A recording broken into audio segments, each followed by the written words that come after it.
ఈ కీలక భేటీ అనంతరం పవన్ చంద్రబాబు ఉమ్మడిగా కీలక ప్రకటన చేసే ఛాన్స్ ఉండే అవకాశం ఉంది.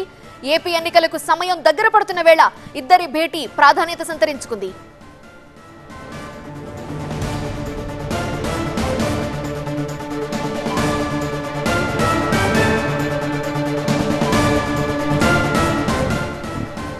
పూర్తి వివరాల అందించడానికి మా ప్రతినిధి వసంత్ లైవ్ లో సిద్ధంగా ఉన్నారు. వసంత్, ఇంకా ఎలాంటి అంశాలపై చర్చించబోతున్నారు? సీట్ల సర్దుబాటు అనే విషయం అయితే తెరపైకి వచ్చింది. ఇప్పుడు టీడీపీ జనసేన సీట్లు సర్దుబాటు చేసుకుంటే జనసేనతో కలిసే ఉన్నాం అని బీజేపీ చెప్తుంది కదా, దీని సంగతి ఏంటి?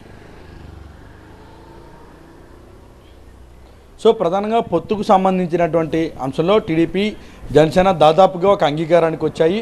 తమ పొత్తు కొనసాగుతుందనే సంకేతాలను బలంగా పంపేశాయి. ఆ పార్టీలో ఉన్నటువంటి నేతలు కావచ్చు, కార్యకర్తలు కావచ్చు, కేడర్ కావచ్చు, ఎంటైర్ ఏపీలో ఉన్నటువంటి అన్ని పొలిటికల్ పార్టీస్ కూడా తాము కలిసే ఉన్న పొత్తుతో ఎన్నికలకు వెళ్తున్న అంశాన్ని క్లియర్ కట్గా చెప్పేసే ప్రయత్నం ఇప్పటికీ రెండు పార్టీలు చేసేసాయి. కానీ ఇక్కడ బీజేపీకి సంబంధించినటువంటి అంశంలో మాత్రం ఒక కన్ఫ్యూజన్ నెలకొంది. అది కూడా ఆ పార్టీకి సంబంధించినటువంటి అగ్రనేతల ఆదేశాల మేరకు మాత్రమే క్లియర్ కట్గా ఈ పొత్తుకు సంబంధించి క్లారిటీ వచ్చేటటువంటి అవకాశం అవుతుంది. సో ఈరోజు ఇటు చంద్రబాబు, పవన్ కళ్యాణ్ తోటి భేటీ అయ్యారు కాబట్టి ప్రత్యేకంగా ఈ భేటీలో సీట్ల సర్దుబాటుకి సంబంధించినటువంటి అంశం, ఉమ్మడి మేనిఫెస్టోకి సంబంధించి అనౌన్స్ చేసేటటువంటి ఆ తేదీ, అలాగే అభ్యర్థుల ఎంపికకు సంబంధించినటువంటి అంశంలో ప్రధానంగా చర్చ జరుగుతోంది.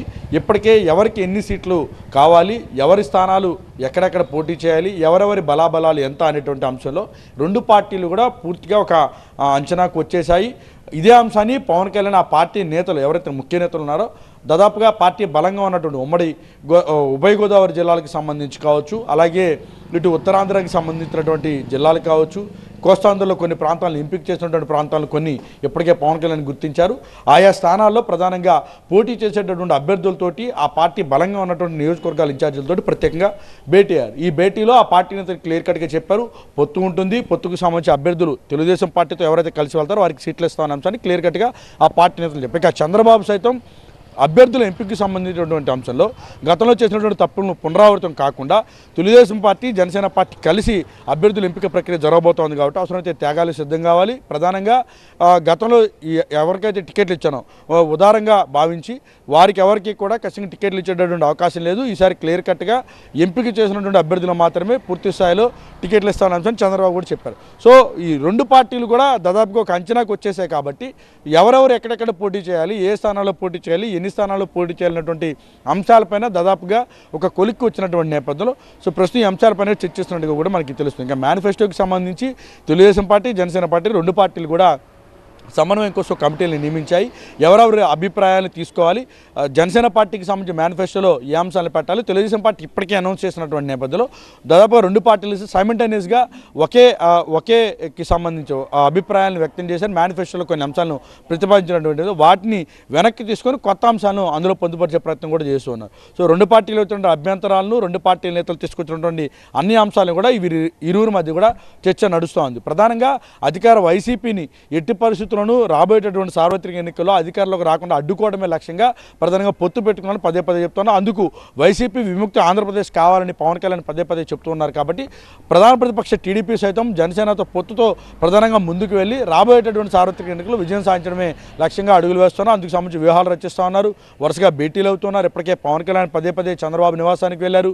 తాను ఏ రకంగా ముందుకు వెళ్తున్నారు, తన వ్యూహాలు ఏంటి, ఏ స్థానాల్లో పోటీ చేస్తాము, ఎలా ముందుకు వెళ్ళాలంటే అంశాలను పవన్ కళ్యాణ్ చెప్తూ ఉన్నారు. ఇక చంద్రబాబు సైతం పార్టీకి సంబంధించి బలాలు ఎక్కడ ఉన్నాయి, ఏ రకంగా పోటీ చేస్తే తాము విజయం సాధిస్తాము, ఏ స్థానాల్లో పోటీ చేయాలి, మేనిఫెస్టోకి సంబంధించి ఏ అంశాలను ప్రతిపాదించాము, ప్రభుత్వ వైఫల్యాలు ఏంటి, ఏ రకంగా ముందుకు వెళ్ళాలంటే అన్ని అంశాలపైన కూడా పదే చర్చిస్తూ ఉన్నారు. సో ఈ అన్ని అంశాలపైన కూడా ప్రధానంగా చర్చ జరుగుతోంది. సో గతానికి భిన్నంగా చంద్రబాబు మొదటిసారి పవన్ కళ్యాణ్ నివాసానికి వెళ్ళారు. ఇప్పటివరకు పవన్ కళ్యాణ్ ప్రత్యేకంగా చంద్రబాబు నివాసానికి వెళ్ళినటువంటి నేపథ్యంలో సో ఇక్కడ మనం ప్రధానంగా గుర్తించాల్సినటువంటి అంశం, ఏపీలో సార్వత్రిక ఎన్నికలు జరుగుతున్నాయి.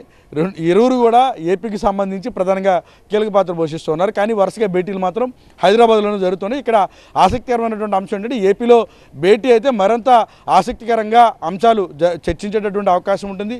మరింత ఆసక్తికరంగా ఈ అన్ని అంశాలు ఏం జరగబోతుందని ఆ పార్టీ నేతలు కూడా ఒక క్లియర్ కట్ డైరెక్షన్ వెళ్ళేటటువంటి అవకాశం ఉంటుంది అనేది రెండు పార్టీల నేతల మధ్య కూడా చర్చ నడుస్తుంది. సో వరుసగా జరుగుతున్నటువంటి భేటీలు మొత్తం కూడా హైదరాబాద్లోనే జరుగుతున్నాయి కాబట్టి సో ఈ అన్ని అంశాలపైన ఒక కొలిక్కి వచ్చేటటువంటి అవకాశం అవకాశం అయితే ఉంటుంది. త్వరలోనే ఉమ్మడిగా మీడియా ముందుకు కూడా రాబోతున్నారు. సో ఈ రోజు జరిగినటువంటి భేటీకి సంబంధించి ఆ పార్టీ అధికారికంగా మరికొద్దిసేపట్లో ప్రకటన అయితే చేయబోతోంది.